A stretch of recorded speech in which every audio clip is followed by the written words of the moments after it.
എന്റെ ദൈവമെന്നും വിശ്വസ്തൻ തന്നെ, എന്റെ ദൈവമെന്നും അനന്യൻ തന്നെ.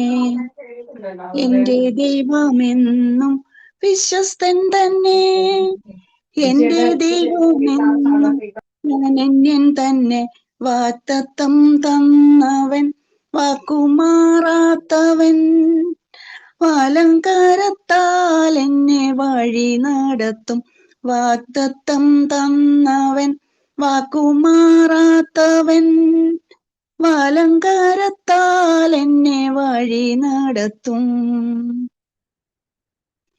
കണ്ണുനീർ താഴ്വരയിൽ നടന്നാൽ, കഷ്ടങ്ങൾ നഷ്ടങ്ങൾ ഏറി വന്നാൽ, കണ്ണുനീർ താഴ്വരയിൽ നടന്നാൽ, കഷ്ടങ്ങൾ നഷ്ടങ്ങൾ ഏറി വന്നാൽ, കണ്ണുനീരെല്ലാം തുടച്ചിടുമേ, കരം പിടിച്ചെന്നെ നടത്തിടുമേ.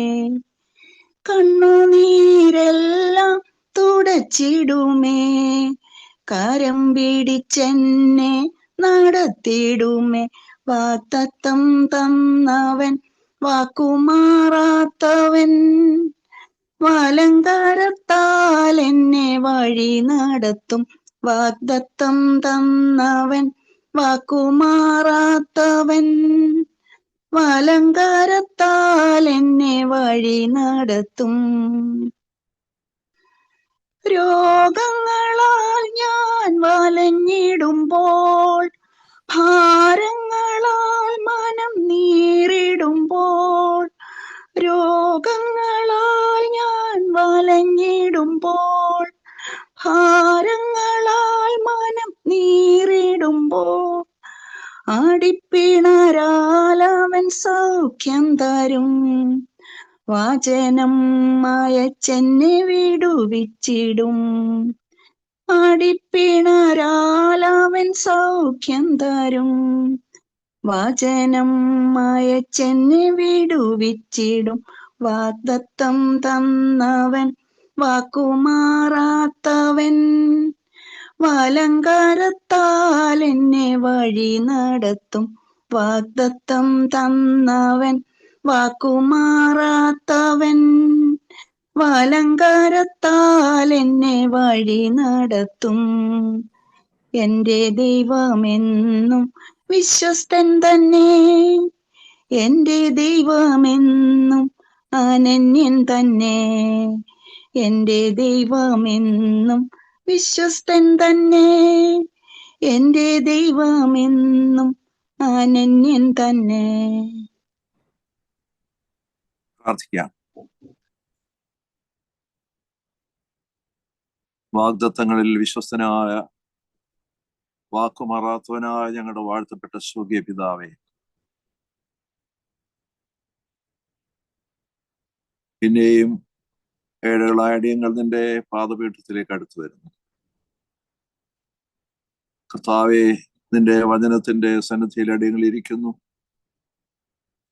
അടിയങ്ങളോട് അവിടുന്ന് സംസാരിക്കണമേ. നിന്റെ ലാവണ്യ മൊഴികൾ കേൾക്കുവാനുള്ള ഭാഗ്യം ഞങ്ങളുടെ കാതുകൾക്ക് തരണമേ. അവയെ സംഗ്രഹിക്കുവാനുള്ള ഒരുക്കം ഞങ്ങളുടെ ഹൃദയങ്ങൾക്ക് തരണമേ. വചനം എഴുതിയാതെ ആത്മാവിനാൽ തന്നെ വചനമടിയങ്ങളോട് അവിടുന്ന് സംസാരിക്കണമേ.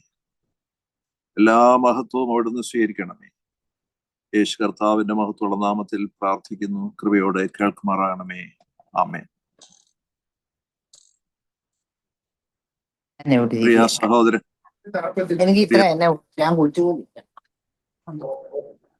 പ്രിയ സഹോദരങ്ങളെ, വീണ്ടും നമുക്ക് ഒരുമിച്ച് ദൈവസന്നിധിയിൽ കൂടി വരുവാൻ വിവിധ സാഹചര്യങ്ങളിൽ, വിവിധ രാജ്യങ്ങളിൽ, വിവിധ ഭവനങ്ങളിൽ ഇരുന്നു കൊണ്ട് ദൈവമുഖത്തേക്ക് നോക്കുവാൻ നമുക്ക് ലഭിച്ച ഭാഗ്യാവസരം ഓർത്ത് നമുക്ക് ദൈവത്തിന് സ്തോത്രം ചെയ്യാം. സ്തോത്രത്തോടെ നമുക്ക് ഇന്നത്തെ ശുശ്രൂഷ ആരംഭിക്കാം. കർത്താവിനോട് ചേർന്നിരിക്കുന്നതിനുള്ള ഏറ്റവും നല്ല ഒരു മാർഗം നിരന്തരം സ്തോത്രം അർപ്പിക്കുക എന്നത്. അവന്റെ സാന്നിധ്യം അനുഭവിക്കുവാൻ, അവന്റെ സന്നിധിയിൽ, അവന്റെ വിചാരണയിലാണ് നാം എന്നുള്ള ബോധം നമ്മളിൽ ഉണർത്തുവാൻ സ്തോത്രാർപ്പണം എപ്പോഴും നമ്മെ സഹായിക്കും എന്നോർക്കുക. രണ്ട് സ്തോത്രത്തോടെ ഈ ദിവസവും കർത്താവിന്റെ സന്നിധിയിൽ നാം കഴിഞ്ഞ 2-3 ആഴ്ചകളായി ചിന്തിക്കുന്നത് ഇൻസിഗ്നിഫിക്കന്റ് ക്യാരക്ടേഴ്സിനെ കുറിച്ചാണ്. വേദപുസ്തകത്തിൽ ഉള്ള അപ്രസക്തർ എന്ന് വിശേഷിപ്പിക്കാവുന്ന, പ്രാധാന്യമില്ലാത്തവർ എന്ന് തോന്നിപ്പിക്കുന്ന ചില കഥാപാത്രങ്ങൾ, എന്നാൽ അവർ സിഗ്നിഫിക്കന്റ് ആണ് എന്നുള്ള ഒരു ചിന്തയാണ് ഈ ദിവസങ്ങളിൽ നമ്മൾ പങ്കിട്ടുകൊണ്ടിരിക്കുന്നത്. They are insignificant but significant. അങ്ങനെയുള്ള 2 കഥാപാത്രങ്ങളെ നാം കണ്ടു. ഒരു കുടം വെള്ളം ചുമന്ന മനുഷ്യൻ, പൗലോസിന്റെ അനന്തരവൻ തുടങ്ങിയുള്ളവരൊക്കെ നമ്മുടെ ചിന്തയിൽ വന്നു. ഇന്ന് അതുപോലെ ഒരു കഥാപാത്രത്തെ നിങ്ങളുടെ മുമ്പിൽ അവതരിപ്പിക്കുവാനും കർത്താവിൽ ആശ്രയിച്ച് ആ ചെറുപ്പക്കാരനെ കുറിച്ച്, ആ ചെറുപ്പക്കാരനിലൂടെ ദൈവം നമുക്ക് തരുന്ന പാഠങ്ങൾ പഠിക്കുവാനുമാണ് ഞാൻ ആഗ്രഹിക്കുന്നത്. എല്ലാവരും പ്രാർത്ഥനയോടുകൂടെ ഈ ശുശ്രൂഷയിൽ പങ്കെടുക്കുവാൻ ഞാൻ ഓർമ്മപ്പെടുത്തുന്നു. മർക്കോസിന്റെ സുവിശേഷം 14-ാം അധ്യായം 51-52 വാക്യങ്ങൾ. Mark chapter 14 versus 51 and 52. ഒരു ബാല്യക്കാരൻ വെറും ശരീരത്തിന്മേൽ പുതപ്പ് പുതച്ചും കൊണ്ട് അവനെ അനുഗമിച്ചു. അവർ അവനെ പിടിച്ചു. അവനോ പുതപ്പ് വിട്ട് നഗ്നനായി ഓടിപ്പോയി. മർക്കോസിന്റെ സുവിശേഷം 14-ാം അധ്യായത്തിന്റെ 51-52 വാക്യങ്ങൾ മാത്രം ഒരു പാരഗ്രാഫാണ്, കൊച്ചു പാരഗ്രാഫ്. ആ പാരഗ്രാഫിൽ നിറഞ്ഞു നിൽക്കുന്നത് 1-2 സംഭവങ്ങളാണ്. യേശുവിനെ പിടിച്ചുകൊണ്ടുപോകുന്ന ഒരു വലിയ ആൾക്കൂട്ടം, വാളും വടിയുമായി വന്ന് യേശുവിനെ ബന്ധിക്കുവാൻ ശ്രമിക്കുന്ന ഒരാൾക്കൂട്ടം. ആ ആൾക്കൂട്ടത്തിന്റെ പിന്നാലെ പോകുന്ന ഒരു ചെറുപ്പക്കാരനെ പിടിക്കുന്ന ഒരാള്. ചെറുപ്പക്കാരൻ വസ്ത്രം വിട്ടിട്ട് ഓടിപ്പോകുന്നു. വളരെ ചലനാത്മകമായ ഒരു ചിത്രമാണിത്. ചലച്ചിത്രത്തിന് തിരക്കഥ എഴുതുന്ന ആളുകൾക്ക് ഇതുപോലെയുള്ള തിരക്കഥകൾ, ഇങ്ങനെയുള്ള ഭാഗങ്ങളാണ്, ഓരോ സീനിന്റെയും ചിത്രങ്ങളാണ് അവർ വരയ്ക്കുന്നത്. അങ്ങനെയാണെങ്കിൽ ഇത് അത്തരം തിരക്കഥയിലെ ഒരു സീനാണ്. വാസ്തവത്തിൽ വളരെ വ്യക്തമായി എന്തൊക്കെ സംഭവിക്കുന്നു എന്ന് ആ ഒരു ക്ഷണം കൊണ്ട് ഒറ്റ ക്ലിക്കിൽ കിട്ടുന്ന ഒരു ചിത്രമാണ് ഇവിടെ നമുക്ക് കാണുവാൻ കഴിയുന്നത്. വളരെ ഒരു വിവിഡ് പിക്ചർ എന്ന് വേണമെങ്കിൽ പറയാം. വളരെ വ്യക്തമായ, ക്ലിയറായ, വിശദമായ ഒരു ചിത്രമാണ് നമുക്ക് ഇവിടെ അന്തരീക്ഷത്തെക്കുറിച്ചും അവിടുത്തെ വ്യക്തികളെ കുറിച്ചും നമുക്ക് കിട്ടുന്നത്. മർക്കോസിന്റെ സുവിശേഷം ആണ് ആദ്യത്തെ സുവിശേഷം, എഴുതപ്പെട്ട ആദ്യത്തെ സുവിശേഷം എന്ന് വിശ്വസിക്കപ്പെടുന്നുണ്ട്.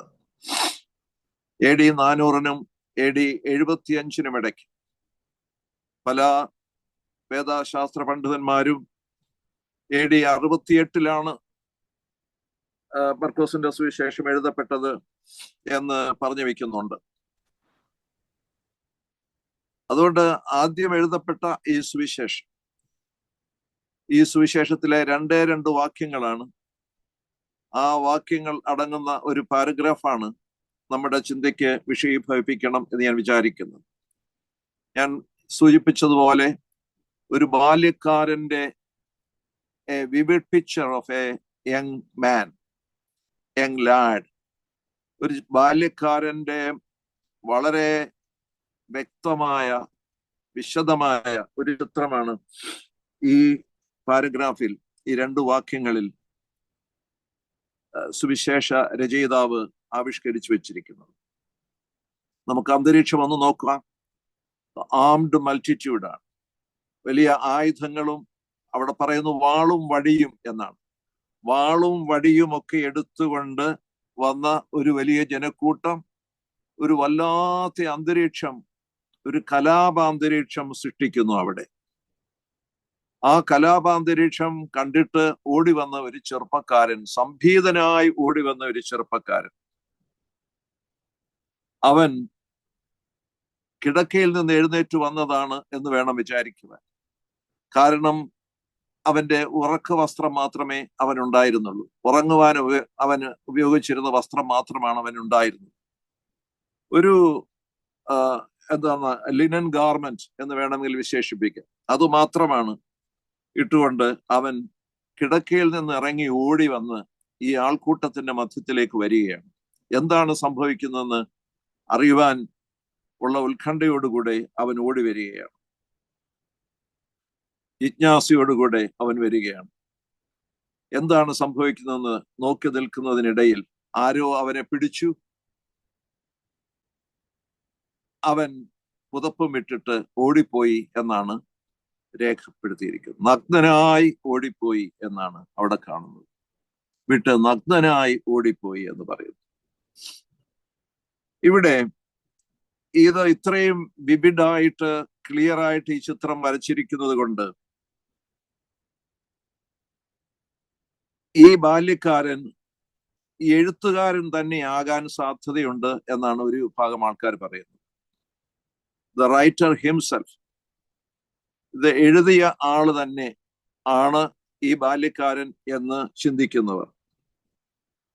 അല്ലെങ്കിൽ ഈ എഴുത്തുകാരനോട് ഏറ്റവും അടുപ്പമുള്ള മറ്റൊരു ചെറുപ്പക്കാരനാകാനും സാധ്യതയുണ്ട് എന്ന് പറയുന്നു. പക്ഷേ ഭൂരിപക്ഷം വേദശാസ്ത്ര പണ്ഡിതന്മാരും പറയുന്നത് എഴുത്തുകാരനായ മർക്കോസ് തന്നെയാണ് ഈ ബാല്യക്കാരൻ എന്നാണ്.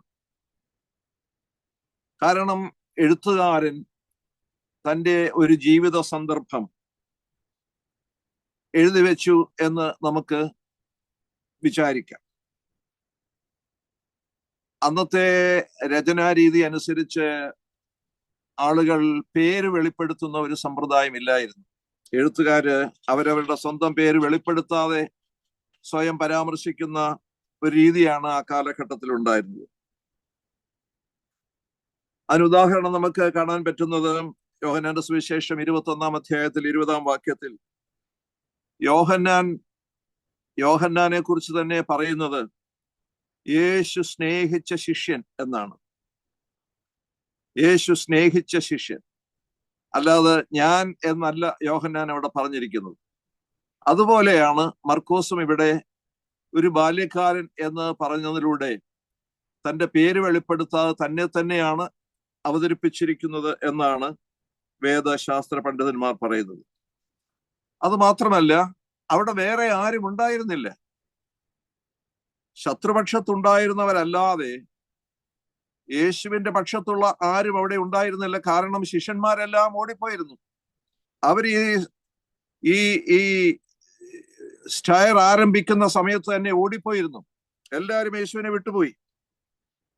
അതുകൊണ്ട് ശിഷ്യന്മാർ എല്ലാവരും ഓടിപ്പോയിരുന്നത് കൊണ്ട് ഈ സംഭവത്തെക്കുറിച്ചൊരു ഫസ്റ്റ് ഹാൻഡ് ഇൻഫർമേഷൻ തരുന്നത് ഈ എഴുത്തുകാരൻ മാത്രമാണ് എന്ന് നമുക്ക് വിശേഷിപ്പിക്കാം. അതുകൊണ്ട് മർക്കോസ് തന്നെയാണ് ഈ എഴുത്തുകാരൻ എന്ന് നമുക്ക് ഏറെക്കുറെ വിശ്വസിക്കാം.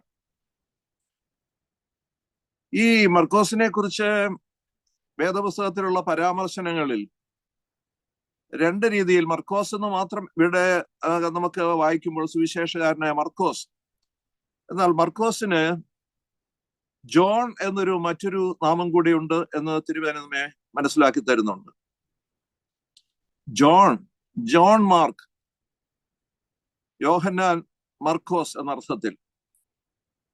ജോൺ എന്ന് പറയുന്നത് മർക്കോസിന്റെ ജൂവിഷ് നെയിമാണ്. യഹൂദ നാമമാണ്.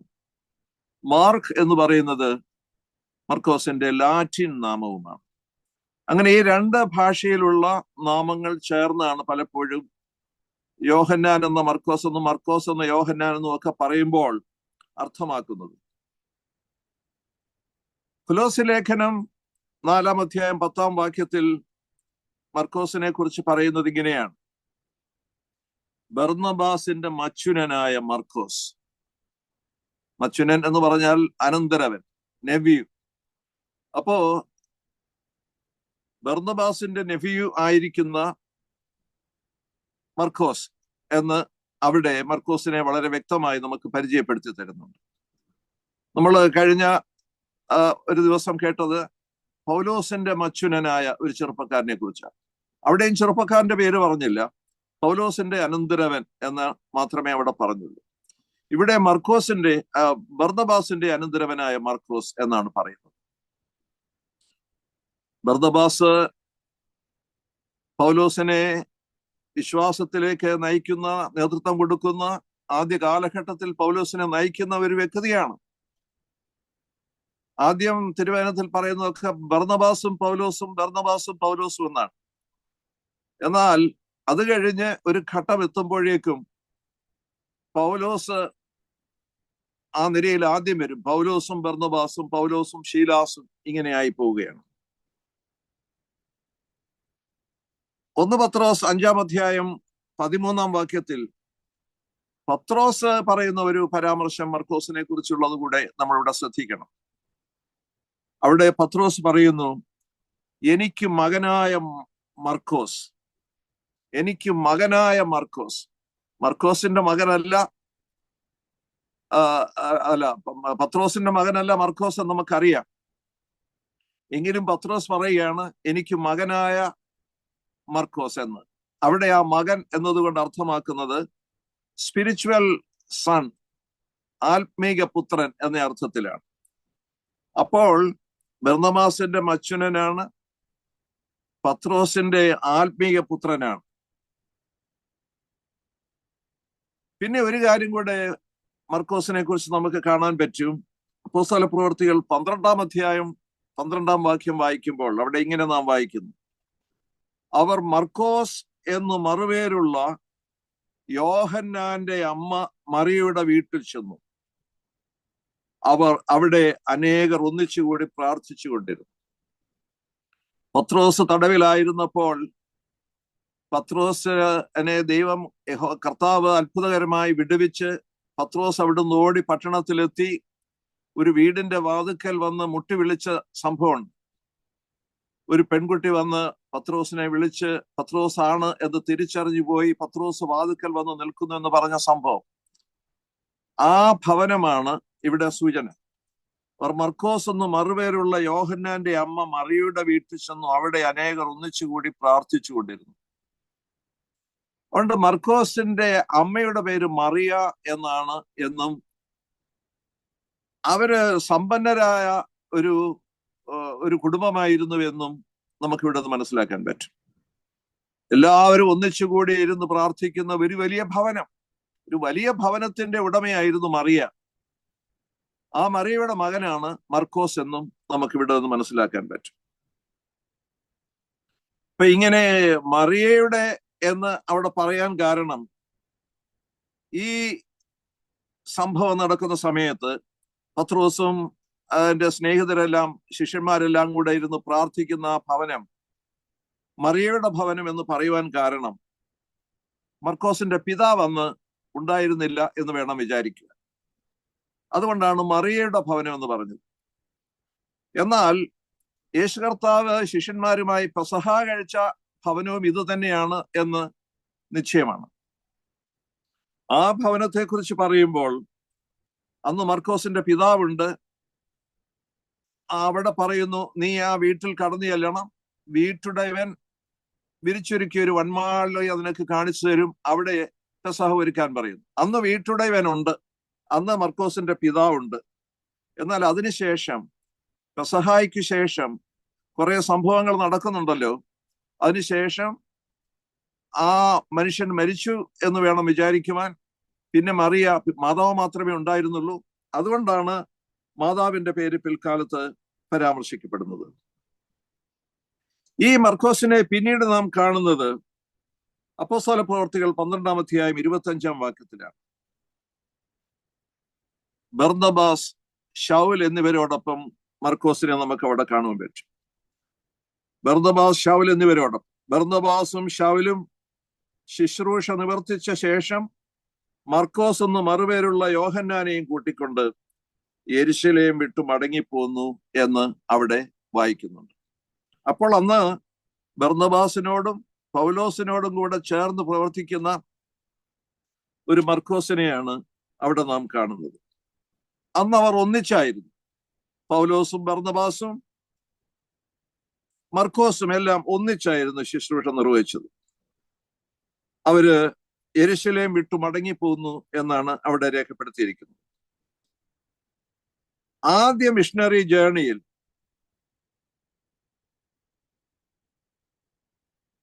പൗലോസും ബർന്നബാസും ഒന്നിച്ചായിരുന്നു.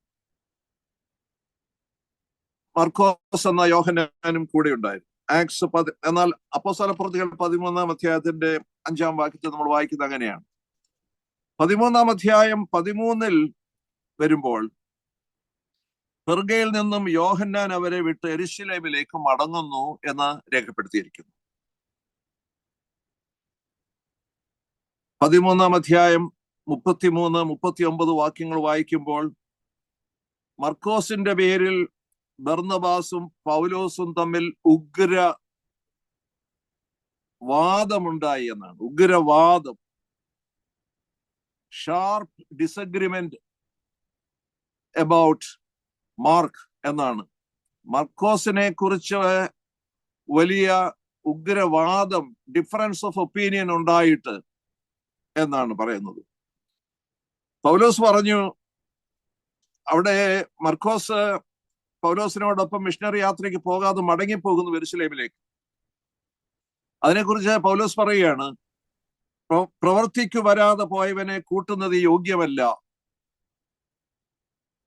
പെർഗയിൽ നിന്നും യോഹന്നാൻ അവരെ വിട്ട് യെരുശലേമിലേക്ക് മടങ്ങിയത് നമ്മൾ വായിച്ചു 13-ാം വാക്യത്തിൽ. അതിനുശേഷം മർക്കോസിനെ വീണ്ടും കൂട്ടണമെന്ന് ബർന്നബാസ് ആവശ്യപ്പെട്ടപ്പോൾ പൗലോസ് പറയുകയാണ്, എന്താണ് പറയുന്നത്?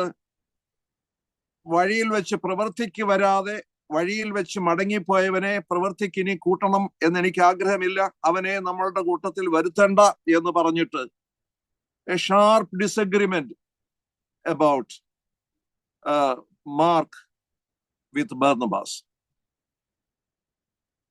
അങ്ങനെ പൗലോസും ബർന്നബാസും തമ്മിലുള്ള ബന്ധം അവിടെ അവസാനിക്കുകയാണ്. എന്തിന്റെ പേരിൽ? മർക്കോസിനെ കൂട്ടണോ കൂട്ടണ്ടയോ എന്നുള്ളതിന്റെ പേരിൽ. പൗലോസ് പറഞ്ഞു, എന്റെ മിഷണറി യാത്രയിൽ അവനെ ഇനി കൂട്ടണ്ട, അവൻ ഇടയ്ക്ക് വെച്ച് പുറയിൽ മടങ്ങിപ്പോയവനാണ്. ബർന്നബാസ് പറഞ്ഞു, അവനെ കൂട്ടണം, കാരണം മച്ചുനനാണ്, അവനെ കൊണ്ടുപോകണമെന്ന് പറഞ്ഞു. പാടില്ല എന്ന് പൗലോസും ബർന്നബാസും തമ്മിൽ ഭയങ്കരമായ വാദപ്രതിവാദമുണ്ടായി, പിണക്കമുണ്ടായി, രണ്ടു വഴി പിരിഞ്ഞു. ആദിമസഭയിലെ അപ്പോസ്തലന്മാരുടെ അനുഭവമാണിതെന്ന് ഓർക്കണം. പൗലോസിന്റെ ഉഗ്രകോപമാണ് അവിടെ നമുക്ക് കാണാൻ പറ്റുന്നത്. പൗലോസിന്റെ ഉഗ്രകോപം, ഒരു ശുദ്ധിക്കാരനായിരുന്നു പൗലോസ് എന്നാണ് പറയുക. പൗലോസ് അതുകൊണ്ട് ബർന്നബാസുമായി ഉഗ്രകോപം, ഉഗ്രവാദമുണ്ടായിട്ട് പിന്നെ ബർന്നബാസുമായിട്ടുള്ള ബന്ധം മുറിക്കുകയാണ്. പിന്നെ അവരെ ഒന്നിച്ച് നാം കാണുന്നില്ല. അങ്ങനെ ബർന്നബാസും മർക്കോസും കുപ്രോസിലേക്ക് പോയി, സൈപ്രസിലേക്ക് പോയി. പൗലോസും ശീലാസും കിലിക്കിയയിലേക്ക് പോയി. ശീലാസ് എന്ന് പറയുന്ന മറ്റൊരു ശിഷ്യനെ പൗലോസ് കൂട്ടിക്കൊണ്ടുവരുന്നു. എന്നാൽ ഈ മർക്കോസിനെ വീണ്ടും നാം പൗലോസിന്റെ കൂടെ കാണുന്നുണ്ട്. അതെവിടെയാണ്? കൊലോസ്യ ലേഖനം 4:10 വായിക്കുമ്പോൾ പൗലോസ് പറയുകയാണ്, എന്റെ സഹബദ്ധനായ അരിസ്തർഹോസും ബർന്നബാസിന്റെ മച്ചുനനായ മർക്കോസ്, അവൻ നിങ്ങളുടെ അടുക്കൽ വന്നാൽ അവനെ കൈക്കൊള്ളുവീൻ. പൗലോസ് തണുത്തു. പൗലോസ്, നമുക്കറിയാം, കൊലോസ്യാർക്ക് എഴുതുന്ന ലേഖനം എന്ന് പറയുന്നത് റോമൻ പ്രിസണിൽ കിടന്നുകൊണ്ട് ഫസ്റ്റ് പ്രിസൺ എപ്പിസലാണ്. അവിടെ കിടന്നുകൊണ്ട് എഴുതുമ്പോഴാണ് പറയുന്നത്, ബർന്നബാസിന്റെ മച്ചുനനായ മർക്കോസ് അവൻ നിങ്ങളുടെ അടുക്കൽ വന്നാൽ അവനെയും കൈക്കൊള്ളുവീൻ. അപ്പോൾ മർക്കോസിന്റെ നേരെ വീണ്ടും ഒരു സോഫ്റ്റ് ഹാർട്ട് പൗലോസിനുണ്ടാവുകയാണ്. ആ സോഫ്റ്റ് ഹാർട്ട് പൗലോസ് കാണിക്കുമ്പോൾ അതിലൂടെ നമുക്ക് മനസ്സിലാകുന്ന ഒരു യാഥാർത്ഥ്യമുണ്ട്.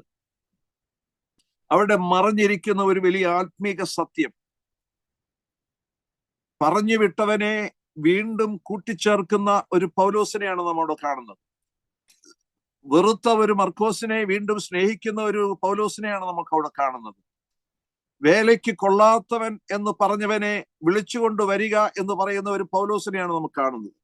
The gospel of the message of second chance, രണ്ടാമത്തെ അവസരത്തിന്റെ സുവിശേഷമാണ് അവിടെ നമുക്ക് കാണാൻ കഴിയുന്നത്. Gospel of second chance, gospel of second chance വളരെ വളരെ വലിയൊരു സത്യമാണ്. വലിയ ശ്രദ്ധ കൊടുക്കേണ്ട ഒരു വിഷയമാണത്. രണ്ടാം വിളിയുടെ സുവിശേഷം, രണ്ടാം സാധ്യതയുടെ സുവിശേഷം, message of the second chance, രണ്ടാമത്തെ അവസരത്തിനുള്ള ആഹ്വാനം അവിടെ നമുക്ക് കാണുവാൻ പറ്റും. ഇതേ പോലെയുള്ള ഒരു സന്ദർഭം പത്രോസിന്റെ ജീവിതത്തിൽ നമുക്ക് കാണാൻ കഴിയുന്നുണ്ട്. യേശു കർത്താവ് ഉയർത്തെഴുന്നേറ്റതിന് ശേഷം അവനെ കണ്ട ആൾക്കാരോട് അവൻ പറയുന്നു, മറിയോടും മറ്റും എന്താ പറയുന്നത്? ഗോ ടെൽ ദ ഡിസൈപ്പിൾസ്, നിങ്ങൾ ശിഷ്യന്മാരോട് പോയി പറയണം. ആൻഡ് പീറ്റർ, യേശു കർത്താവ് എടുത്തു പറയുകയാണ്, and Peter, go tell the disciples and Peter.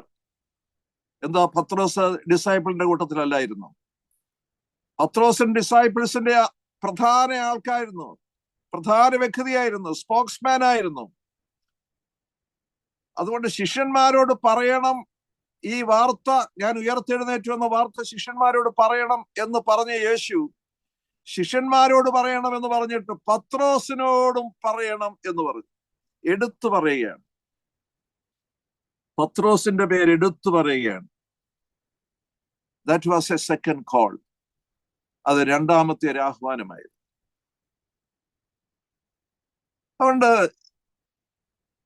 ഈ സെക്കൻഡ് കോൾ എന്ന് പറയുന്ന message of second chance, the gospel of the message of the second chance എന്ന് പറയുന്നത് മനുഷ്യ ജീവിതത്തിൽ ദൈവം നൽകുന്ന അസാധാരണമായ ഒരു കോളാണ്.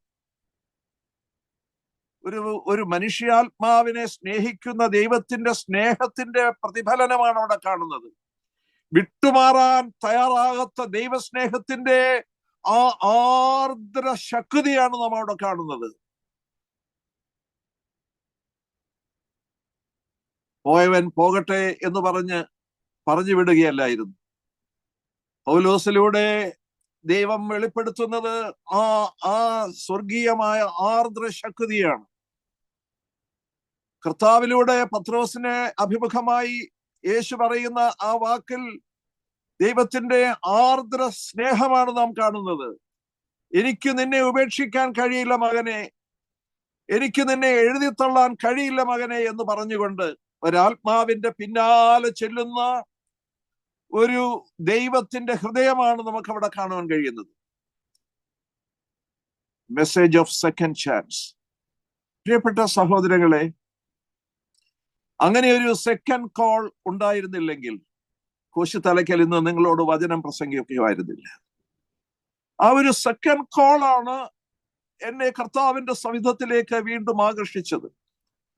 ഞാൻ നിങ്ങളോട് പറഞ്ഞിട്ടുണ്ട്, 10ാമത്തെ വയസ്സിൽ സുവിശേഷ വേലയ്ക്ക് വേണ്ടി എഴുന്നേറ്റ് നിന്ന് സമർപ്പിച്ച ബാലന്മാരിൽ ഒന്നാമനായിരുന്നു ഞാൻ.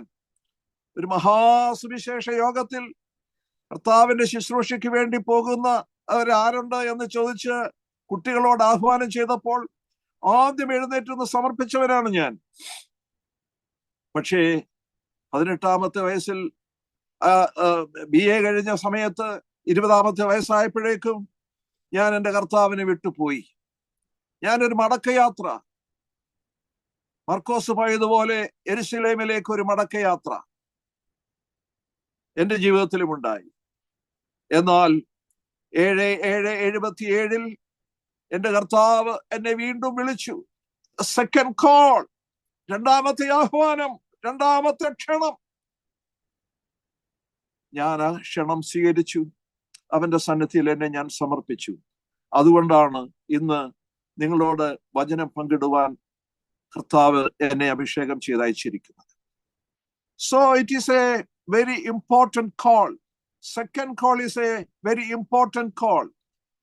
നമ്മുടെയൊക്കെ ജീവിതത്തിൽ അതുപോലെ സംഭവിച്ചിട്ടുണ്ടാകും എന്ന് ഞാൻ വിചാരിക്കുന്നു. ഒരു കാലത്ത് കർത്താവിന്റെ പിന്നാലെ യാത്ര ചെയ്തിട്ട് പിന്മാറ്റക്കാരായി മാറി. എത്രയോ പേരെ എനിക്കറിയാം. പിന്മാറ്റക്കാരായി പോകുന്നവർ ധാരാളമുണ്ട്. അവർക്ക് അവരുടെ പിന്നാലെ ദൈവം കൂടും, അവരുടെ പിന്നാലെ ദൈവം കൂടും, അവരെ വിളിക്കും.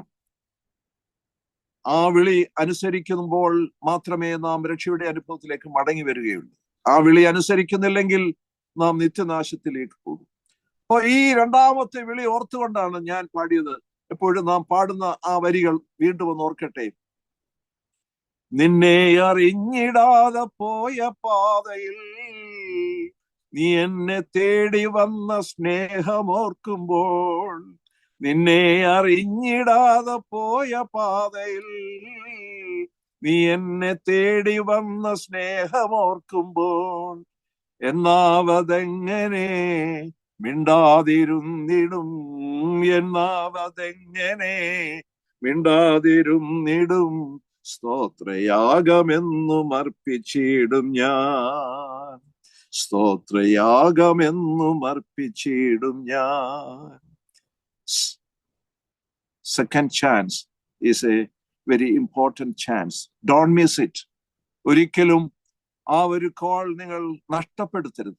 കർത്താവ് നിങ്ങളെ രണ്ടാമതൊന്ന് വിളിച്ചിട്ടുണ്ടെങ്കിൽ അനുസരിക്കുക, ക്ഷണം സ്വീകരിക്കുക, അവന്റെ പിന്നാലെ കൂടുക. രക്ഷയുടെ മാർഗം അത് മാത്രമാണ്. ഈ ചെറുപ്പക്കാരെ നമ്മെ പഠിപ്പിക്കുന്ന ചില ആത്മീക സത്യങ്ങളിലേക്ക് ഈ സമയത്ത് നിങ്ങളുടെ ശ്രദ്ധയെ ഞാൻ ക്ഷണിക്കുന്നു. ഈ ചെറുപ്പക്കാരനെ നാം കാണുമ്പോൾ ഒന്നാമത് കാണുന്നത്, അവൻ അവരെ അനുഗമിച്ചത് ഔട്ട് ഓഫ് ക്യൂരിയോസിറ്റി.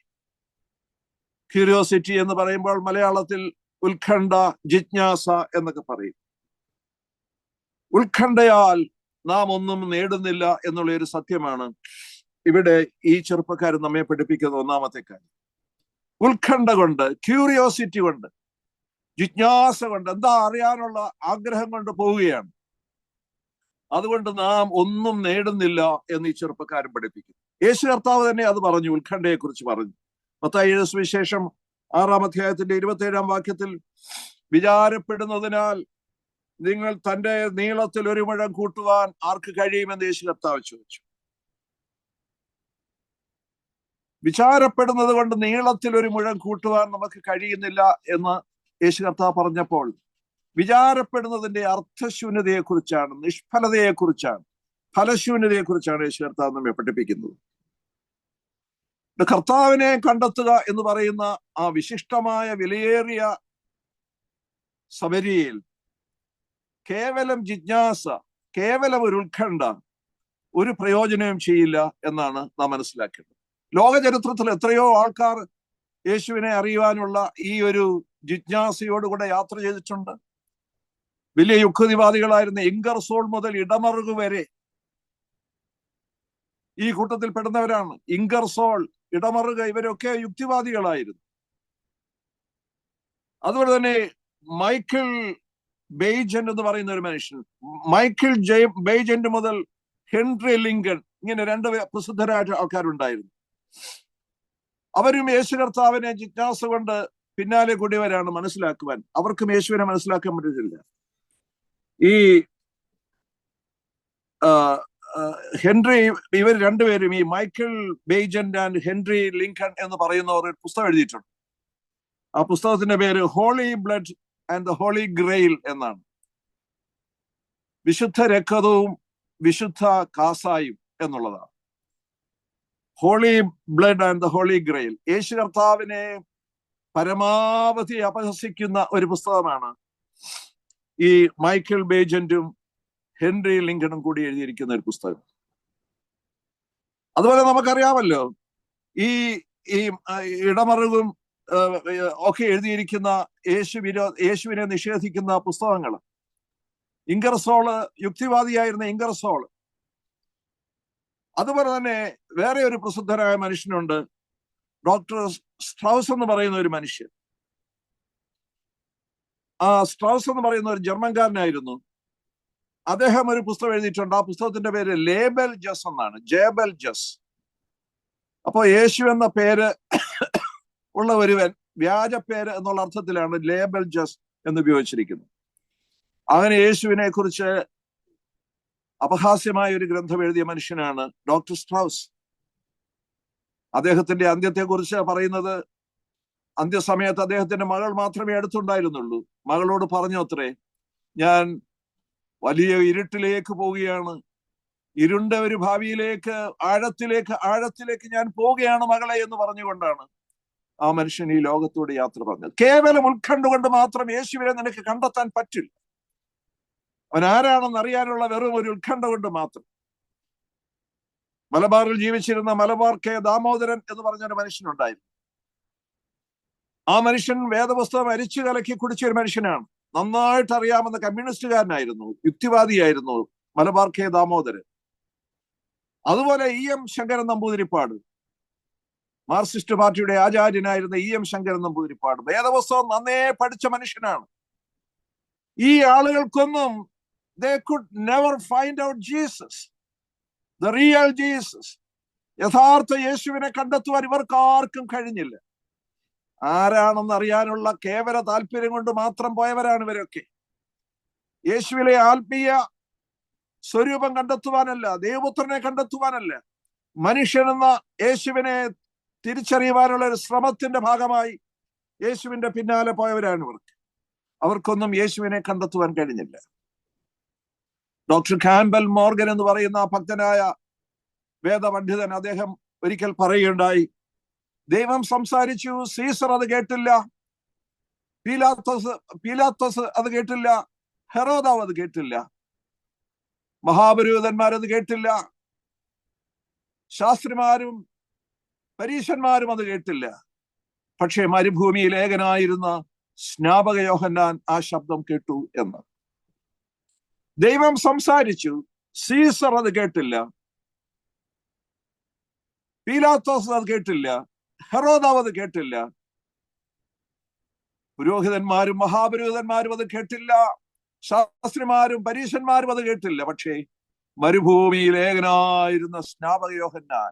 പ്രിയപ്പെട്ട സഹോദരങ്ങളെ, നിനക്ക് യേശുവിന്റെ ശബ്ദം കേൾക്കണമെങ്കിൽ, നിനക്ക് യേശു എന്ന സ്വരൂപത്തെ, സ്വർഗപുത്രനെ അഭിമുഖമായി നേരിട്ട് കാണണമെങ്കിൽ നിന്റെ ഹൃദയം അവനിൽ സമർപ്പിച്ചേ പറ്റൂ.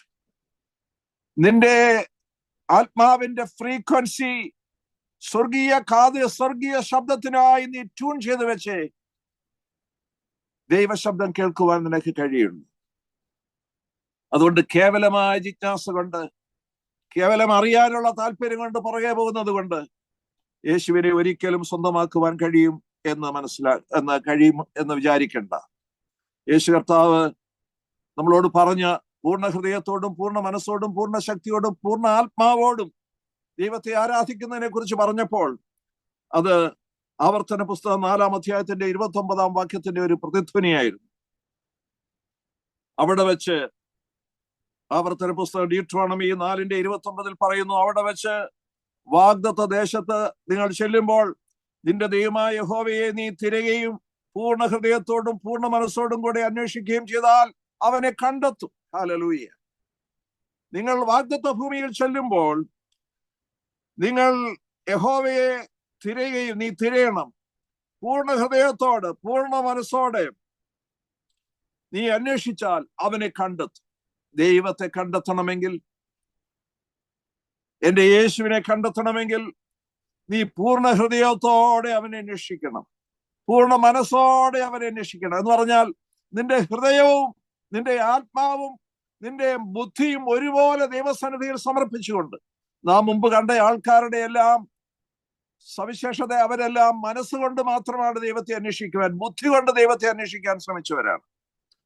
They could never find Jesus. അവർക്ക് യേശുവിനെ കണ്ടെത്തുവാൻ കഴിഞ്ഞില്ല. പ്രിയപ്പെട്ട സഹോദരങ്ങളെ, ബുദ്ധി കൊണ്ട് ഒത്തിരി ഒത്തിരി ചോദ്യങ്ങൾ ചോദിക്കുന്നവരാണ് നമ്മുടെ ചില വിശ്വാസികൾ. കഴിഞ്ഞ ദിവസം ഒരു 3-4 ചെറുപ്പക്കാരുടെ മധ്യത്തിൽ ഞാൻ ചെന്ന് പെട്ടപ്പോൾ ആ ചെറുപ്പക്കാർക്ക് പറയുവാൻ എന്തെല്ലാം വിഷയങ്ങളാണ്.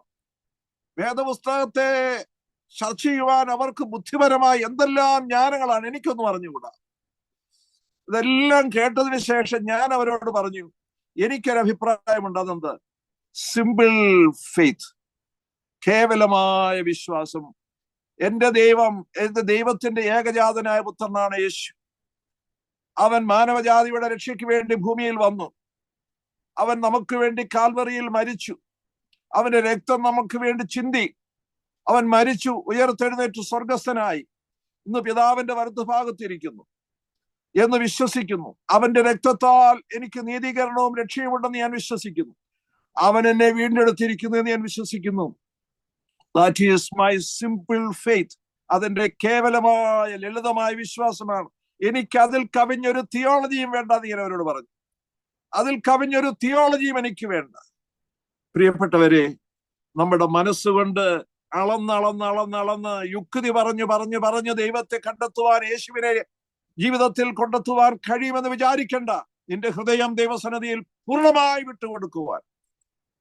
അതാണ് യഹോവയായ ദൈവം പറഞ്ഞത്, പൂർണ്ണ മനസ്സോട് പൂർണ്ണ ഹൃദയത്തോട് അന്വേഷിക്കുമ്പോൾ നിങ്ങൾ യഹോവയെ കണ്ടെത്തും എന്ന്. രണ്ടാമത് ഈ ചെറുപ്പക്കാരൻ നമ്മെ പഠിപ്പിക്കുന്ന ഒരു കാര്യം, he was not prepared at all.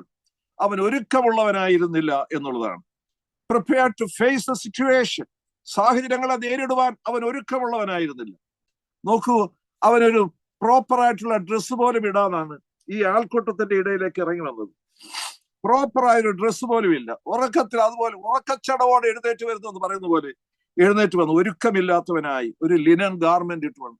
അത് അവർ പിടിച്ചെടുത്തു. അത് ഇട്ടേച്ചവർ ഓടി. നഗ്നനായിട്ട് തന്നെ പോയി. നെയ്ക്കഡായിട്ട്, നഗ്നനായിട്ടല്ല പോയതെന്ന് ചിലർ പറയുന്നുണ്ട്. പക്ഷേ എന്നാൽ അവൻ നെയ്ക്കഡ് തന്നെയായിരുന്നു എന്ന് വേണം ഈ പ്രയോഗത്തിലൂടെ നമുക്ക് മനസ്സിലാക്കാൻ. നഗ്നനായിട്ട് തന്നെ, ഒരു വസ്ത്രമില്ലാതെ, നൂൽ വസ്ത്രമില്ലാതെയാണ് അവൻ വീട്ടിലേക്ക് ഓടി എത്തുന്നത്. അപ്പൊ എന്താണ്? He was not at all prepared to face a situation. ഒരു സാഹചര്യത്തെ നേരിടുവാൻ അവൻ ഒരുക്കമുള്ളവനായിട്ടല്ല വന്നത്. സോറി. യേശുവിനെ കാണുവാൻ, അവനോട് ചേർന്ന് കഷ്ടം അനുഭവിക്കുവാനാണ് നീ ആഗ്രഹിക്കുന്നതെങ്കിൽ നിനക്കൊരു ഒരുക്കം ആവശ്യമാണ്. ഒരു ഒരുക്കം ആവശ്യമാണ്. 10 കന്യകമാരുടെ ചരിത്രം നമുക്കറിയാം. മത്തായി എഴുതിയ സുവിശേഷം 25-ാം അധ്യായം 1 മുതൽ 13 വരെയുള്ള വാക്യങ്ങളിലാണല്ലോ 10 കന്യകമാരുടെ കഥ. ഒരുക്കം ആവശ്യമാണെന്ന് യേശു കർത്താവ് വളരെ വ്യക്തമായി അവിടെ പഠിപ്പിക്കുന്നുണ്ട്. ഒരുങ്ങിയിരുന്നവർ അവനോടുകൂടെ കല്യാണ സദ്യക്ക് പോയി എന്ന് നമുക്ക്. പിന്നൊരിക്കൽ കല്യാണ വസ്ത്രം ധരിക്കാത്തവരെ ഇരുട്ടിലേക്ക് തള്ളിക്കളയുന്ന ഒരു സംഭവം നമുക്കറിയാം. അവിടെ കരച്ചിലും പല്ലുകടിയും മാത്രമാണ് അവശേഷിച്ചത്. അതുകൊണ്ട് നാളും നാഴികയും അറിയായി കൊണ്ട് ഉണർന്നിരിപ്പിൻ എന്ന് യേശു കർത്താവ് പറയുന്നുണ്ട്. പ്രിയപ്പെട്ടവരെ, യേശുവിനോട് ചേർന്ന് നാം വസിക്കണം എന്നാഗ്രഹിച്ചാൽ, അവനോടുകൂടെ ഉയർത്തപ്പെടണം എന്നാഗ്രഹിക്കുന്നുണ്ടെങ്കിൽ, അവന്റെ വിവാഹ സദ്യയിൽ പങ്കാളികളായി തീരണം എന്ന് നമുക്ക് ആഗ്രഹമുണ്ടെങ്കിൽ, നമ്മൾ പ്രോപ്പറായി ഡ്രസ് ചെയ്യണം എന്നർത്ഥം. ഒരുക്കമുള്ളവരായിരിക്കണം എന്നർത്ഥം. കല്യാണ വസ്ത്രം ധരിച്ചവരായിരിക്കണം എന്നർത്ഥം. ഈ ചെറുപ്പക്കാരൻ പ്രോപ്പറായിട്ട് ഡ്രസ് ചെയ്യാത്ത ഒരു ചെറുപ്പക്കാരനായിരുന്നു. ഒരുക്കമില്ലാത്തവനായിരുന്നു എന്നർത്ഥം. അതുകൊണ്ട് ആത്മീയമായി നമ്മെ പഠിപ്പിക്കുന്ന ഒരു യാഥാർത്ഥ്യം ഇതാണ്: കർത്താവിന്റെ കഷ്ടാനുഭവങ്ങളിൽ പങ്കാളികളാകുവാൻ ആഗ്രഹിക്കുന്നുവെങ്കിൽ നമ്മൾ ഒരുക്കമുള്ളവരായി, സമർപ്പിതരായി, അതിനുവേണ്ടി നമ്മെ തന്നെ വേർതിരിച്ച് തയ്യാറായി പോകുവാൻ നാം ബാധ്യതയുള്ളവരാണ് എന്ന് ഓർക്കണം. ചില പ്രയാസങ്ങളൊക്കെ വരുമ്പോൾ ഇട്ടച്ചു പോകുന്ന എനിക്കൊരു ചെറുപ്പക്കാരനെ കുറിച്ച് വേദനയോടുകൂടെ ഞാൻ ഓർക്കാറുണ്ട്. മാവേലിക്കര ഉണ്ടായിരുന്ന കാലത്ത് ഞങ്ങളോടൊപ്പം ഒക്കെ മിനിസ്ട്രിയിലൊക്കെ വളരെ സജീവമായി വന്ന ഒരു ചെറുപ്പക്കാരൻ, പ്രത്യേകിച്ച് കുട്ടികളുടെ ശുശ്രൂഷയിലൊക്കെ വളരെ താല്പര്യത്തോടുകൂടെ സഹകരിച്ച ഒരു ചെറുപ്പക്കാരൻ. ഞങ്ങളുടെ അടുത്തുള്ള ഒരു പെൺകുട്ടിയെ വിവാഹം ചെയ്ത് വന്നതാണ്. ആ പെൺകുട്ടി ഒരു ഡഫ് ആൻഡ് ഡംബ് ആയിരുന്നു. എന്നാൽ വലിയ സ്വത്തുള്ള ഒരു കുടുംബത്തിലായിരുന്നു അത്. അതുകൊണ്ട് അത് നോക്കിക്കൊണ്ടാണ് ഈ ചെറുപ്പക്കാരൻ വന്നതെന്ന് പിന്നീട് മനസ്സിലായി. കാരണം അവന്റെ ചില ആഗ്രഹങ്ങൾ നടക്കാതെ വന്നപ്പോൾ അവൻ സുവിശേഷവും വിട്ടു, ആ പെണ്ണിനെയും വിട്ടു, എല്ലാം വിട്ട് അവിടുന്ന് ഇറങ്ങിപ്പോയി. ഒരിക്കൽ പോലും ഒരു മടക്കയാത്ര അവനുണ്ടായിട്ടില്ല. ഒരു സെക്കൻഡ് കോളിന്റെ അവസരം അവന്റെ ജീവിതത്തിൽ ഉണ്ടായില്ല. അവൻ അതിനെ അനുസരിച്ചില്ല. ശാശ്വതമായി നഷ്ടപ്പെട്ടു പോകുന്ന ചില ജീവിതങ്ങൾ, കഷ്ടം അനുഭവിക്കുവാൻ, വേദന അനുഭവിക്കുവാൻ തയ്യാറാവാതെ ആണ് നീ യേശുവിന്റെ കൂടെ വരുന്നതെങ്കിൽ, ഇവിടെ ഇന്നത്തെ സുവിശേഷം എന്ന് പറയുന്നത് പ്രോസ്പെരിറ്റി തിയോളജിയാണ്. ഇവിടെ വന്നു കഴിഞ്ഞാൽ ക്രൂശില്ല, ഇവിടെ വന്നാൽ കണ്ണീരില്ല, കഷ്ടതയില്ല, വേദനയില്ല, രോഗമില്ല, ദുഃഖമില്ല, ഒന്നുമില്ല, പോരെ പോരാ എന്നാണ് പറയുന്നത്. അങ്ങനെയുള്ളവർ അവിടെ വരുമ്പോൾ കഷ്ടതയുടെ നൃത്തത്തിൽ ഇടറും, കാലിടറും, മടങ്ങിപ്പോകും, വീണുപോകും. ക്രൂശില്ലാത്ത എന്തോ സുവിശേഷമാ സുവിശേഷം. ക്രൂശില്ലാത്ത സുവിശേഷം എന്തോ സുവിശേഷമാണ്. ഒരുക്കമുള്ളവരായി കർത്തൃസന്നിധിയിലേക്ക് നമുക്ക് അടുത്തു വരാം. ഒരു ചിന്ത കൂടെ നിങ്ങൾക്ക് ഷെയർ ചെയ്തുകൊണ്ട് ഞാൻ അവസാനിപ്പിക്കുകയാണ്. മൂന്നാമത് ഈ ചെറുപ്പക്കാരനെ കുറിച്ച് പറയുന്നത്, there was no conscience, there was no faith. അവനൊരു ബോധമില്ലായിരുന്നു, ഒരു വിശ്വാസമില്ലായിരുന്നു, അവൻ ഓടിപ്പോയി എന്നാണ് കാണുന്നത്. ഒരു സിറ്റുവേഷനെ ഫേസ് ചെയ്യുവാൻ കൃപ ആവശ്യമാണ്. കൃപയില്ലാതെ ഒരു സിറ്റുവേഷനെ ഫേസ് ചെയ്യാൻ കഴിയുന്നില്ല. ജീവിതത്തിൽ ഉണ്ടാകുന്ന ദുഃഖങ്ങളുടെ സന്ദർഭങ്ങളിൽ, വേദനകളുടെ സന്ദർഭങ്ങളിൽ അവയെ നേരിടുവാൻ ഉള്ള ഏറ്റവും വലിയ ആത്മശക്തി എന്ന് പറയുന്നത് കൃപയാണ്, ദൈവത്തിന്റെ കൃപയാണ്, ഗ്രേസ്.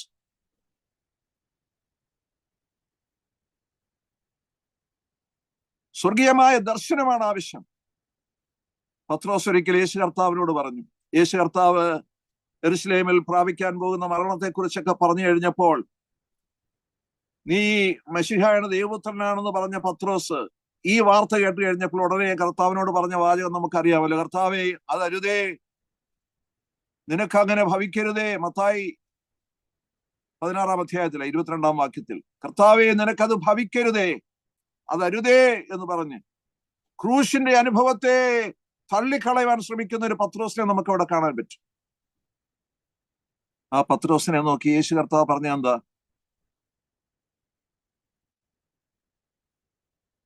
സാത്താനെ എന്ന്. ഗോ ബിഹൈൻഡ് മീ സേറ്റൻ എന്നാണ് യേശു പറഞ്ഞത്. എന്റെ പിന്നിൽ പോ സാത്താനെ, പോ. ക്രൂശിന്റെ അനുഭവത്തെ നിഷേധിക്കുന്നവർ, ക്രൂശിന്റെ അനുഭവത്തെ ഭയപ്പെടുന്നവർ, ക്രൂശിന്റെ അനുഭവം വേണ്ട എന്ന് ശഠിക്കുന്നവർ, അവർ സാത്താന്റെ ആൾക്കാരാണ്. They belong to Satan. They belong to Satan. കഷ്ടത വേണ്ടെന്ന് പറയുന്നവർ, they belong to Satan. യേശു പറഞ്ഞു, ലോകത്തിൽ നിങ്ങൾക്ക് കഷ്ടമുണ്ട്, എങ്കിലും ധൈര്യപ്പെടുവിൻ, ഞാൻ ലോകത്തെ ജയിച്ചിരിക്കുന്നു. യേശുവിനോടുകൂടെ കഷ്ടം അനുഭവിക്കാൻ അല്ലെങ്കിൽ പിന്നെ എന്തിനാണ് യേശുവിന്റെ പിന്നാലെ നീ ഇറങ്ങുന്നത്? അവനോടൊപ്പം ക്രൂശ് വഹിക്കാൻ അല്ലെങ്കിൽ പിന്നെ എന്തിനാണ് യേശുവിന്റെ പിന്നാലെ വരുന്നത്? യേശു പറഞ്ഞു, ഒരുവൻ എന്നെ അനുഗമിക്കുവാൻ ഇച്ഛിച്ചാൽ തന്നെത്താൻ ത്യജിക്കണം, തന്റെ ക്രൂശ് എടുക്കണം, എന്റെ പിന്നാലെ വരണം എന്ന്. ക്രൂശിന്റെ അനുഭവമില്ലാതെ യേശുവിന്റെ പിന്നാലെ യാത്ര ചെയ്യുവാൻ ആർക്കും കഴിയില്ല. സ്വർണബിംബത്തെ നമസ്കരിക്കാതെ മാറി നിന്ന യഹൂദ ബാലന്മാരെ കുറിച്ച് ദാനിയേലിന്റെ പുസ്തകത്തിൽ പറയുന്നത് നമുക്കറിയാം. അവര് രാജാവിനോട് പറയുകയാണ്, രാജാവേ, രാജാവിന്റെ അഗ്നികുണ്ഡത്തിൽ നിന്ന് ഞങ്ങളെ വിടുവിക്കുവാൻ ഞങ്ങളുടെ ദൈവത്തിന് കഴിയും. ഇനി ഞങ്ങളുടെ ദൈവം ഞങ്ങളെ വിടുവിച്ചില്ല എങ്കിലും, but even if he doesn't liberate us, free us, ഞങ്ങളുടെ ദൈവം ഞങ്ങളെ വിടുവിച്ചില്ല എങ്കിലും രാജാവ് നിർത്തിയിരിക്കുന്ന സ്വർണബിംബത്തെ ഞങ്ങൾ നമസ്കരിക്കുകയില്ല. That is faith. അതാണ് വിശ്വാസം. അതാണ് കൃപയിലെ ധൈര്യം എന്ന് പറയുന്നത്. ദൂരാസമഭൂമിയിലെ എനിക്ക് ഏറ്റവും ഇഷ്ടപ്പെട്ട ദൂരാസമഭൂമിയിലെ ഈ 3 യഹൂദ ബാലന്മാരുടെ സാക്ഷ്യം, മരുഭൂമിയെ നടുക്കുന്ന സാക്ഷ്യം, രാജാവിനെ നടുക്കിയ സാക്ഷ്യം, ലക്ഷോപലക്ഷം ജനങ്ങളെ നടുക്കിയ സാക്ഷ്യം. ഞങ്ങളുടെ ദൈവം ഞങ്ങളെ വിടുവിക്കും, ഞങ്ങളുടെ ദൈവം ഞങ്ങളെ വിടുവിച്ചില്ല എങ്കിലും രാജാവ് നിർത്തിയിരിക്കുന്ന സ്വർണബിംബത്തെ ഞങ്ങൾ നമസ്കരിക്കുകയില്ല.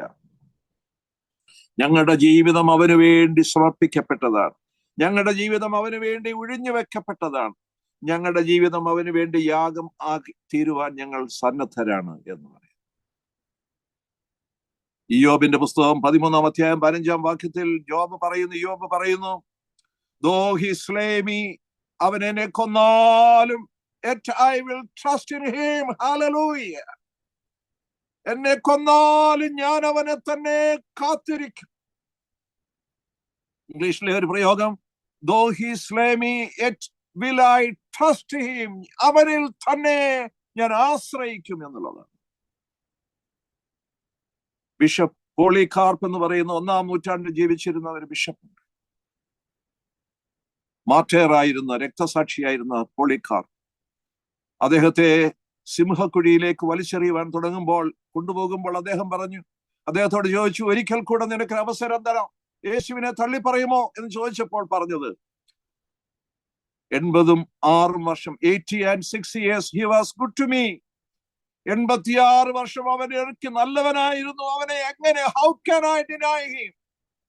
എങ്ങനെ അവനെ എനിക്ക് തള്ളിക്കളയാൻ പറ്റും?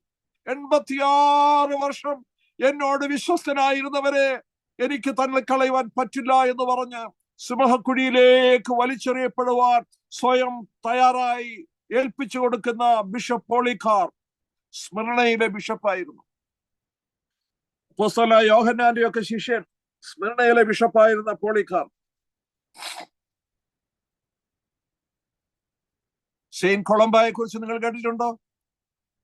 ഭക്തനായ മനുഷ്യൻ.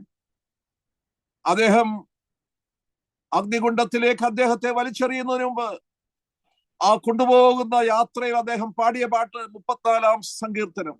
ഞാൻ യഹോവയെ എല്ലാ കാലത്തും വാഴ്ത്തും, അവന്റെ സ്തുതി എപ്പോഴും അവന്റെ നാവിന്മേലിരിക്കും.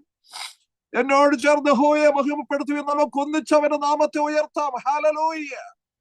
സെയിന്റ് കൊളംബ ആ പാട്ട് പാടിക്കൊണ്ട് 34-ാം സങ്കീർത്തനത്തിന്റെ ആ വരികൾ ആലപിച്ചുകൊണ്ട് അഗ്നികുണ്ഡത്തിലേക്ക് യാത്ര പോയി.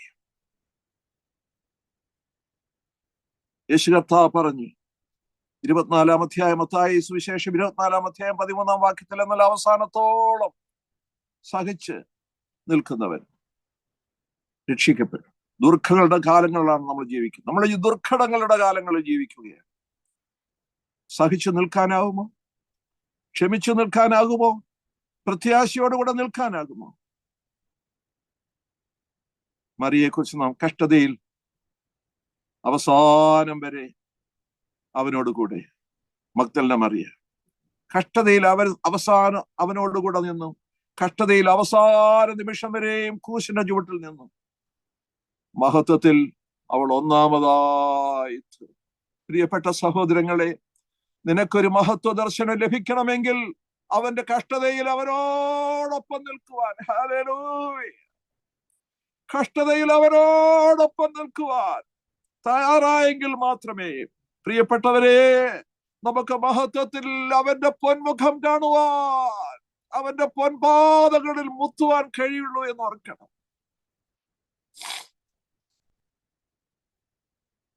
അവനോടൊപ്പം. പൗലോസിന്റെ കഷ്ടതയെ കുറിച്ച് ദീർഘമായ ഒരു പട്ടികയാണ് പൗലോസ് പറയുന്നത്. കൊരിന്ത്യ ലേഖനം 11-ാം അധ്യായത്തിന്റെ 11-ാം വാക്യത്തിൽ അങ്ങോട്ട് താഴോട്ട്, അധികം തടവിലായി, അനവധി തവണ അടികൊണ്ടു, പ്രാണഭയത്തിലായി, ഒന്നുകുറെ 40 അടി 5 വട്ടം കൊണ്ടു, 3 വട്ടം കോലിനാൽ അടികൊണ്ട്, ഒരിക്കൽ കല്ലേറുകൊണ്ട്, 3 വട്ടം കപ്പൽ ക്ഷേത്രത്തിലാവപ്പെട്ടു, ഒരു രാപ്പകൽ വെള്ളത്തിൽ, നദികളിലെ ആപത്ത്, കള്ളന്മാരാലുള്ള ആപത്ത്, സ്വജനങ്ങളാലുള്ള ആപത്ത്, ജാതികളാലുള്ള ആപത്ത്, പട്ടണത്തിലെ ആപത്ത്, കാട്ടിലെ ആപത്ത്, കടലിലെ ആപത്ത്, കള്ള സഹോദരന്മാരുള്ള ആപത്ത്, അധ്വാനം, പ്രയാസം, പലവട്ടം ഉറക്കളപ്പ്, പൈതാഹം, പലവട്ടം പട്ടിണി, ശീതം, നഗ്നത. പൗലോസ് തിരിഞ്ഞോടിയില്ല, മറിച്ച് ലാക്കിലേക്കോടി. ഫിലിപ്പി ലേഖനം 3:14 ഞാൻ ചെയ്യുന്നു, പിൻപിലുള്ളത് മറന്ന് മുന്നിലുള്ളതിന് ആഞ്ഞും കൊണ്ട് ക്രിസ്തുയേശുവിൽ ദൈവത്തിന്റെ പരമവിളിയുടെ വിരുദ്ധനായി ലാക്കിലേക്കോടുന്നു. 2 തിമോഥെയോസ് 4:6 പൗലോസ് ലാക്കിലേക്കോടുക മാത്രമല്ല, കർത്താവിന്റെ സന്നിധിയിൽ ഒരു പാനീയയാഗമായി തീരുന്ന അനുഭവം. പാനീയയാഗം ഒന്നും ജീവിതത്തിൽ അവശേഷിപ്പിക്കാതെ പൂർണ്ണമായി ഒഴിച്ചു തീർക്കുന്നതിനെയാണ് പാനീയയാഗം എന്ന് പറയുന്നത്. അതൊക്കെ വേറെ അവസരത്തിൽ നമുക്ക് ചിന്തിക്കാം. പാനീയയാഗമായി തീരുന്ന പൗലോസ്. മർക്കോസ് ആ ഓട്ടം ഒടുവിൽ ഓടുവാൻ തുടങ്ങി. പൗലോസിനോട് ചേർന്ന് തടവറയിൽ പൗലോസിനോടൊപ്പം കഷ്ടം അനുഭവിക്കുവാൻ. മർക്കോസിനെ കുറിച്ച് പറയുന്നു, മർക്കോസ് റോമിലെ ജനങ്ങൾക്ക് വേണ്ടി തിടുക്കത്തിൽ ഈ സുവിശേഷം എഴുതിയെന്നാണ്. അതുകൊണ്ടാണ് മർക്കോസിന്റെ സുവിശേഷം 16-ാം അധ്യായം വരുമ്പോഴേക്കും അവിടെ 9-ാം വാക്യം മുതൽ ബ്രാക്കറ്റിലാണ്. അവിടെ ആഴ്ചവട്ടത്തിന്റെ 1-ാം നാൾ അത് പിന്നീട് ശേഖരിച്ചതാണ്. 8-ാം വാക്യം വരെ എഴുതി തീർന്നു. അവസാനം ലാസ്റ്റ് ചാൻസാ, അവസാനം എഴുതുവാൻ ലഭിച്ച അവസരമാ. ആ അവസാനം തിടുക്കത്തിൽ 16-ാം അധ്യായത്തിന്റെ ആ ഭാഗത്തിന്റെ 8-ാം വാക്യം വരെ എഴുതി അവസാനിപ്പിക്കേണ്ടി വന്നു മർക്കോസിന്. പൗലോസിന്റെ ജീവിതത്തിന്റെ കഷ്ടാനുഭവങ്ങളിലൂടെ യാത്ര ചെയ്യുവാൻ ഒരിക്കൽ മടങ്ങിപ്പോയ മർക്കോസ് തടവറയിലേക്ക് മടങ്ങി വരുന്ന അത്ഭുതകരമായ കാഴ്ച.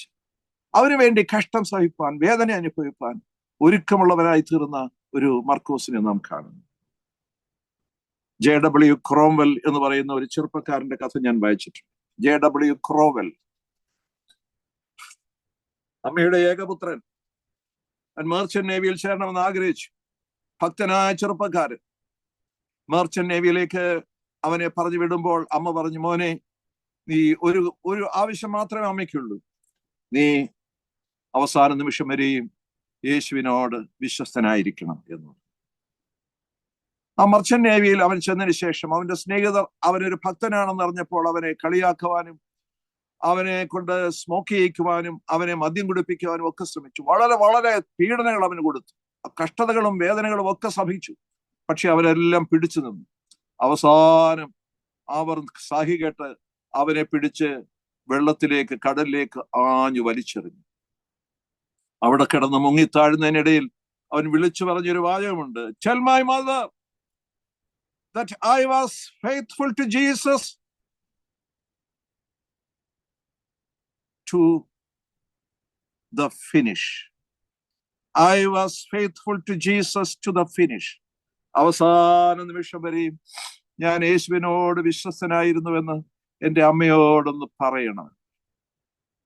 അവന്റെ ഡെഡ് ബോഡി അവർ കൊണ്ടുവന്നു. അവർ 10 പേര് അവന്റെ ഡെഡ് ബോഡിയുമായി അമ്മയുടെ അടുക്കൽ ചെന്നു. അമ്മ അവനോട് ചോദിച്ചു, മരിക്കുമ്പോൾ അവൻ എന്തെങ്കിലും പറഞ്ഞിരുന്നു എന്ന് ചോദിച്ചു. അവർ പറഞ്ഞു, അവൻ ഇങ്ങനെ പറഞ്ഞു, Tell my mother that I was faithful to Jesus to the finish. അവസാന നിമിഷം വരെ ഞാൻ യേശുവിനോട് വിശ്വസ്തനായിരുന്നുവെന്ന് അമ്മയോട് പറയണമെന്ന് പറഞ്ഞു. ആ 10 പേരും ആ മൃതശരീരത്തിന്റെ അടുക്കൽ മുട്ടുകുത്തി കർത്താവിനെ രക്ഷകനായി സ്വീകരിച്ചു എന്നാണ് കഥ.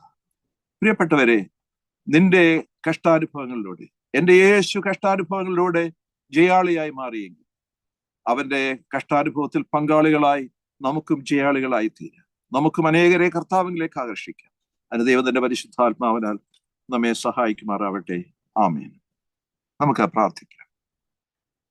നമ്മുടെ കർത്താവായ യേശു മിശിഹായുടെ കൃപയും പിതാവായ ദൈവത്തിന്റെ സ്നേഹവും പരിശുദ്ധാത്മാവിന്റെ കൂട്ടായ്മയും നാം എല്ലാവരും കൂടെ ഇപ്പോഴും വന്നേക്കും ഉണ്ടാകുമാറാകട്ടെ. ആമേൻ.